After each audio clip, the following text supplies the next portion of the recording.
ngayon kaya, and Elevator last year. What is different with working with Kim in this one? Actually, now that I think about it, parang never lumampas ng 2 beses kong katrabaho lagi yung mga leading ladies natin. Either if it's in the sa series or sa movie. Sa pagkakaalala ko. Pero yung parang ngayon na natanong sa akin, parang siguro yung sagot ko dyan, parang hindi nakakasawang katrabaho si Kim.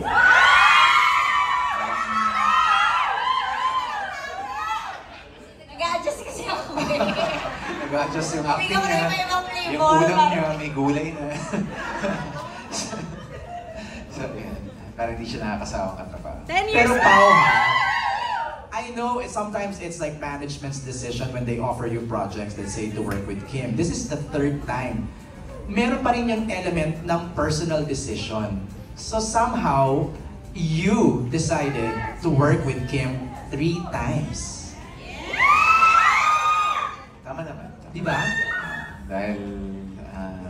Is there something special why it's always Kim? Maraming rason eh. Well, hindi pa kami nakakapag-pelikula together. Tapos, rom-com rin. Parang hindi pa talaga ako nakagawa ng rom-com na pelikula na with me starring in it. Tapos, yun. Siguro. Tsaka si Kim. Si Kim naman yan eh. Madali siyang katrabahoan. Parang exciting rin naman yung concept. Tapos, nalaman ko si Direk Chad ulit. Tapos, storya ni Prime. So medyo exciting siya. Na-excite rin ako gawin.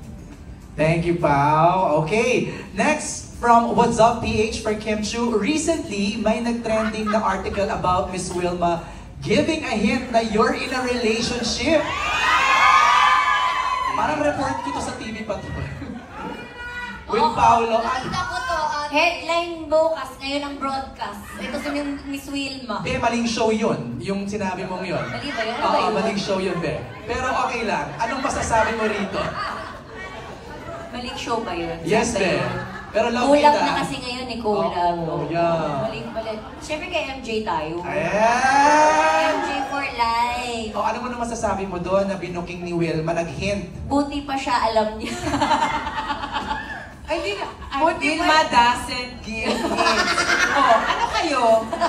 Kayo ang gulo-gulo nyo. Tapos, Explain mo, explain. diba? Okay, anong headline? Wilma doesn't give hints. O, bakit ako kino-question na yun? Wala na rin. Sabi nga siya, ito naman madamot, ayaw magbigay ng hint. Okay. Nung tinanong ako kung sila ba, sabi ko, kasi lagi sila sa tent eh. Oh, masama ba yun? Tapos, sila ba? Parang. Tapos, yun yun. Tapos yung nag-headline, Wilma doesn't give hint. So, hindi yung totoo. Wilma doesn't said.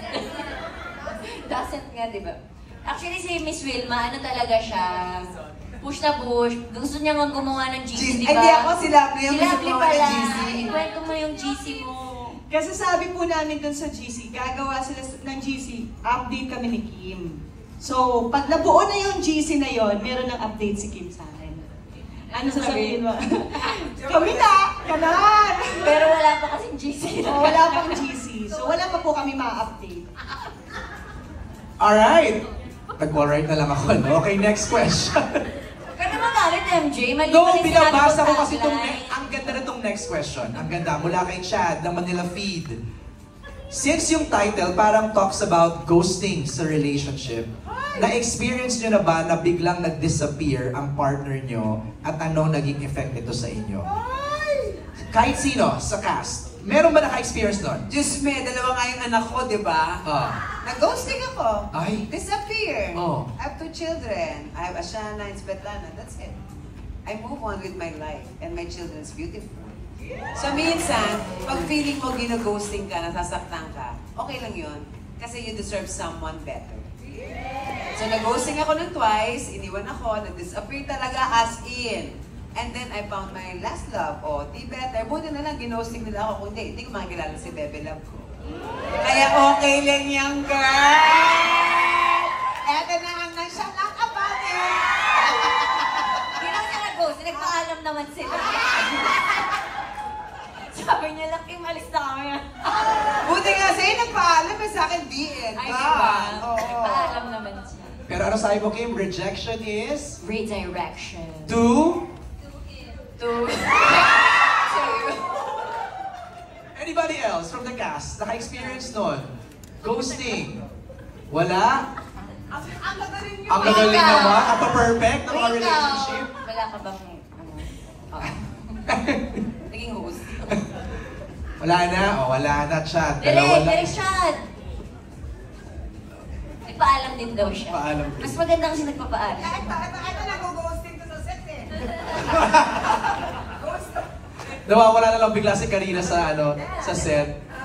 Bumabalik naman. Bumabalik na, Siya bumabalik nagpapaalam. na. Okay, next set of questions from Goldwyn Reviews for Kim and Pao. If there's something na kaya nyong mag-disappear ngayon or bukas, ano yung something na yon at bakit? So it's something that you want to disappear, like tomorrow. Ano yung, is it a material thing? Or anything, no? Anything. Something na gusto ko mag-disappear. Nega. Bukas. Siyempre lahat ng sadness, lahat ng pain, gusto ko maalis na yun para happy na lang. Pero hindi ka naman magiging tao kung hindi ka nakakaramdam ng pain. So wala na lang. Pao? Sa akin lang ganun rin, in general, siguro yung mga pain na nararamdaman ng mga tao. Mga paghihirap nila. Ayan, sana, kung pwede lang mawala at pwede tanggalin. Pag ika nga sabi ni Kim, kailangan nating pagdaanan yun because Yes, because it's part of pain. being human. Yes, tsaka growth. Correct. Uy, maganda yung question, can you scroll it down? Ay, yung kanina nalampasan. Maganda yung tanong na yun eh. Parang what will make you disappear? Aside from love, what will make you disappear? What else can make you disappear? Okay, go Lovely. Gusto ko yung sagot mo. Sa utang, di ba? Pag may utang ka, parang ayoko na. Disappear na lang ako. Disappear na lang ako. Yun, so aside sa love, sa utang, ganun. Diba? Ano ba? What else? Karina, Wilma, what else can make you disappear? Siguro kapag napagod na, Ay. ganyan. Sometimes you wanna be alone para may me time ka naman muna. Oo. Mula kay Joe M. Madrazo ng Deval Digital Creators. For Kim, what were your go-to self-care habits during the filming to balance the stress? Wow, ba naman din yung tanong? Grabe naman, stress ba siya? Hindi Advice. Ako nag-workout naman ako tuwing umaga talaga. You guys work out together, right? Sa iba lang. Well, hindi naman lagi. Nagkakataon lang. Pero tandem ng shoes, tandem ng Saan namin ang shows? pareho ng Hindi bike. naman. Di ba? Hindi naman. Pero nag-workout ako para makakapag-distress. Tama. Tsaka, endorphins na rin yun. Correct. Parang isa ka sa brain di ba? Para mas functioning. Pao, ikaw, how do you, balance stress or fight stress? It's the same thing. Parang workout rin. Parang the first thing I do in the morning is workout. Tsaka lagi kang sinestress na lately ko lang natutunan.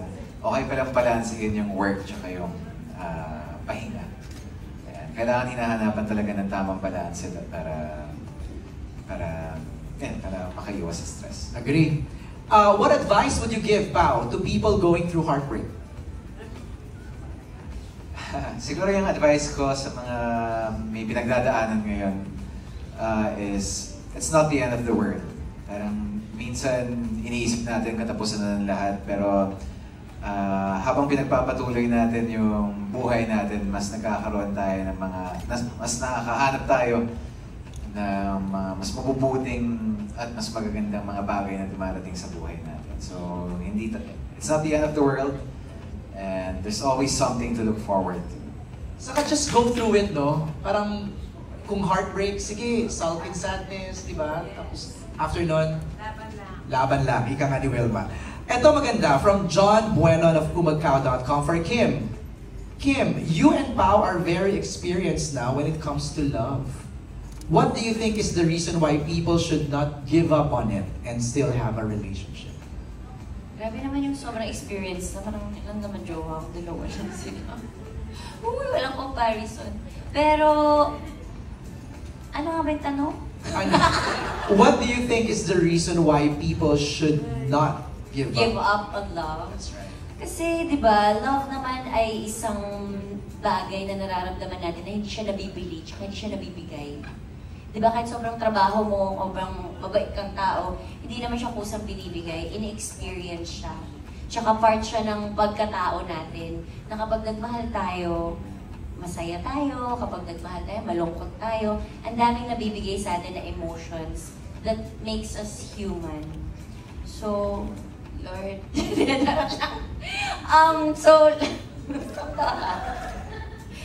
paano ba sagutin to? Hindi lang dapat sukuan yung love. Huwag mag-close ng any doors. Dahil kung hindi man siya dumating ngayon, malay nyo bukas, or malay nyo, mamaya, katabi nyo lang. Hindi natin alam eh. Ang daming sinasabi ng love sa atin na pinapa-experience sa atin and sinasabuhay din natin. No, like you. Nakita namin sa'yo. I mean, we all saw you go through heartbreak, pero you didn't give up. Hindi naman dapat talaga sukuan ng love. Kasi kaya nga siya ginawa para i-experience, hindi para i-block. Okay. I have a question, Pao and Kim. Did you expect that you guys will be this close? Di ko nga alam, mga katrabaho ko to sa 18 years ko sa industry. Di ba parang kailan ba tayo pang 16th year na magiging artista? Kasi sabay tayo simula, di ba? Mas matanda ka lang sa akin. High school ako, pinapanood na kita sa... Uy, hindi oh. Napanood kita sa Starstruck. Sasayaw ka pa So, dito. pinapanood mo na ako ng mga panahon. Actually, bumoto ako.